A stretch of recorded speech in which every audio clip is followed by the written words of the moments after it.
Bonsoir, aujourd'hui je vais parler des différentes spécialités de mon école d'ingénieur de chimie qui est le CPM Strasbourg. Alors cette vidéo va peut-être vous servir au niveau thématique si vous êtes peut-être intéressé par la chimie, de savoir que en tout cas dans notre école qui est assez généraliste comparé à d'autres au niveau de la chimie, pour voir un peu les différentes thématiques qui peuvent être abordées au cours de l'école, parce qu'on ne fait pas que de la chimie qu'on fait au lycée ou en prépa bien évidemment. Donc alors ce principe de spécialité rapidement c'est en deuxième année, en milieu de deuxième année, avant le début du deuxième semestre de deuxième année, on a une spécialité à choisir parmi quatre, par exemple chimie organique, chimie analytique, matériaux et polymères. Donc je vais vous expliquer un petit peu plus en détail juste après chacune des spécialités, enfin de ce que je peux savoir. Mais sinon, en début de deuxième année, donc premier semestre, donc on continue normalement comme en première année toute la promo.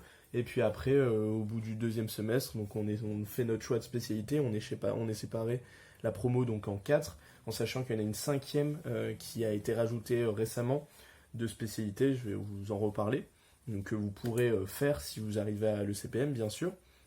Donc à savoir que notre école est assez généraliste dans la chimie, c'est-à-dire que vous avez vu, il y a des matériaux, mais il y a aussi de la chimie organique, alors que certaines écoles sont beaucoup plus focalisées juste sur la chimie organique, ou alors sur les matériaux, ou autre chose. Donc, c'est pas du tout pour vendre mon école, mais c'est un gros plus, et c'est, je pense, une des grosses raisons pour lesquelles je suis content d'être dans cette école, et pas dans d'autres que j'ai pu peut-être vouloir au moment de ma prépa. Donc très bon choix au final. Et alors commençons par la chimie organique par exemple. Alors la chimie organique c'est la seule spécialité que je connaissais avant de rentrer dans cette école au final au niveau des cours et même un peu des TP. Pourquoi? Parce que vous la connaissez probablement la chimie organique. C'est le truc chiant que personne n'aime où il y a plein de molécules où il faut faire des mécanismes un peu partout. Ben moi c'est ce que j'adorais quand j'étais en prépa et ce que j'avais vite fait vu au lycée mais on connaît pas trop. Et c'est le gros truc de la chimie que j'adore, c'est la moitié peut-être du programme de chimie de section PC en prépa. Donc c'est vraiment le truc que j'adorais, c'était un truc omniprésent dans notre chimie. Et là en fait, quand je suis arrivé, je me suis rendu compte que la chimie c'est pas que ça, et ce n'était pas pour me déplaire au final. Et quand je suis entré dans cette école, j'étais en mode ouais, je sais, il y a un peu d'SP et tout, mais moi c'est orga 100%. Au final, après cette année, cette première année d'école d'ingénieur, c'est peut-être pas ça que j'aimerais choisir. Je vous dirai un peu après, du coup, mon choix, enfin là où j'en suis au niveau de mon choix pour ma deuxième année. Mais voilà, surtout que j'ai cru comprendre que c'est encore mieux si on fait de la recherche ou une thèse derrière, ce qui est pas forcément ce que je recherche. Voilà, donc au final, c'est pas de la déception, mais il y a d'autres choses qui m'ont beaucoup plus plu au final. Donc surprise, pas forcément mauvaise, mais plutôt surprise. Donc voilà, tout ça, je vais pas trop m'étendre sur la chimie organique, c'est tout ce qui est un peu rapport aussi au vivant. Pour les gens qui font pas du tout de chimie, c'est peut-être plus dans des domaines type pharmaceutique, agroalimentaire, tout ce qui est en rapport avec peut-être le vivant.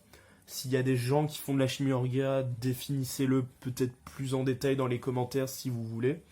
Ensuite, il y a la chimie analytique. Donc là, on rentre dans les specs que personnellement je ne connaissais pas et que les gens qui ont fait prépa et lycée ne connaissent pas vraiment, sauf s'ils ont des parents dans le milieu ou quoi.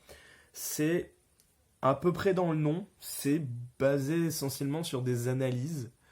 Alors dit comme ça peut être ouais, c'est pas grand chose quoi. Ok, on en fait partout des analyses. Oui, mais en fait, si vous connaissez un petit peu la chimie, vous savez que toutes les molécules et tout ont des propriétés différentes et on peut vraiment les classer avec pas mal de spécificités. Par exemple, rien que la polarité, le fait d'être miscible ou pas avec l'eau, euh, plein de trucs. Ça, c'est des gros trucs, c'est des gros principes.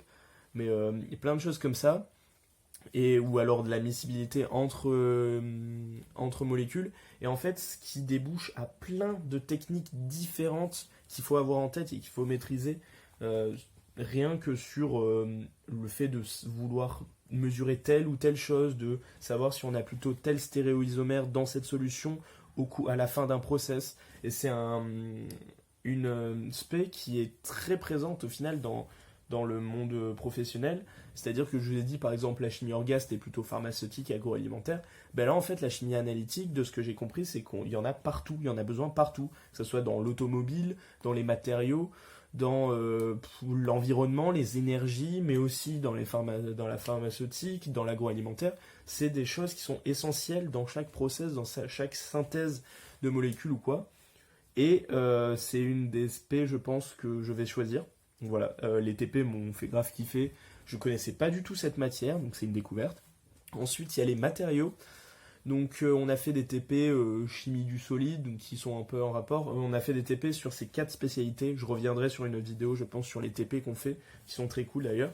Donc, alors les matériaux, c'est comme vous savez, c'est des matériaux, c'est dans le nom. Alors il y a un peu tous les différents types de matériaux, les céramiques, les verres, enfin les céramiques du coup, les plastiques, les polymères, etc. Enfin, ça, c'est encore assez flou. Je sais que niveau des matières théoriques, je sais que c'est beaucoup mécanique quantique, physique statistique, propriétés mécaniques des matériaux, classe des matériaux, aka les matières que j'ai le plus kiffé cette année quasiment.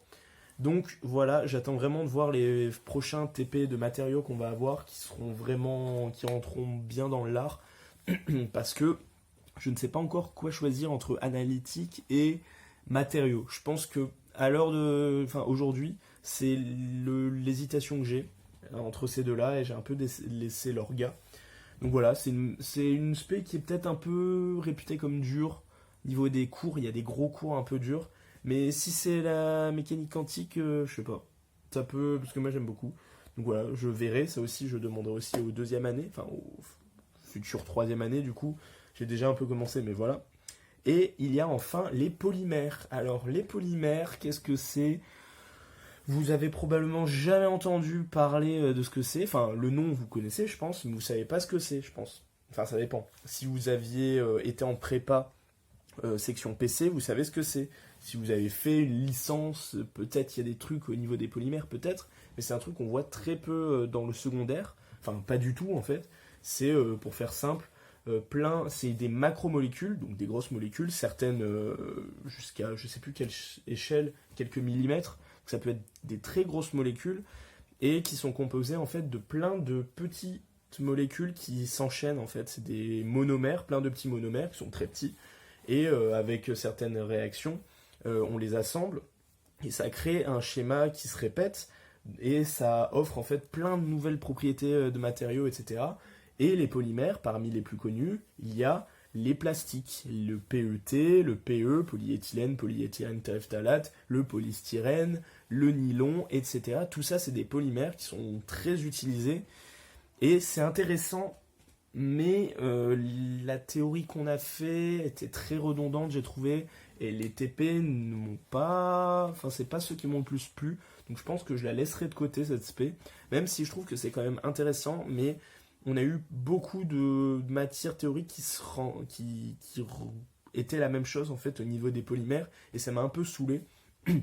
Donc je pense que c'est peut-être l'aspect que j'aime le moins entre guillemets, même si je trouve que c'est très intéressant et c'est assez porté sur le futur aussi parce que c'est quelque chose qui est assez récent au final comme technologie, un peu comme l'analytique. Il y a beaucoup de machines et tout qui sont encore développées et c'est très intéressant, il y a des améliorations assez constantes. Et au bonus, 5e spé qui existe depuis cette année. Les premières années en fait ont déjà pris cette spé actuellement et du coup les futures premières années le feront un peu pareil je pense. C'est la spécialité IA, intelligence artificielle, ce qui est un peu cocasse dans une école de chimie parce qu'on se dit mais c'est quoi le rapport? Mais du coup c'est plein de databases etc. Et au début, ils étaient pas très... Enfin, les volontaires qui ont fait IA parce qu'ils voulaient peut-être faire. J'étais intéressé au début parce que je pensais informatique, programmation et tout. Et au final, la façon dont c'était dit, ça me disait moins. Et du coup, il y en a qui l'ont fait. Au début, ils étaient un peu perplexes, ça rajoutait quand même du travail, etc. Et puis maintenant, ils se disent, ah non, en fait, c'est cool. Donc voilà, tant mieux pour eux et j'espère que ça sera vraiment cool. Donc voilà, c'était un peu l'éventail des différentes spé que vous pourrez rencontrer si vous venez dans mon école. prochaine fois, je vous parlerai des TP, des trucs comme ça, mais on a le temps. J'ai plein de vidéos, il y a plein de jours encore pendant les vacances. Voilà, je vous en ferai. N'hésitez toujours pas à me donner des suggestions dans les commentaires pour que je continue à faire des choses qui vous correspondent et que vous voulez. Et voilà, moi je vous dis encore bonnes vacances et à très bientôt. Ciao.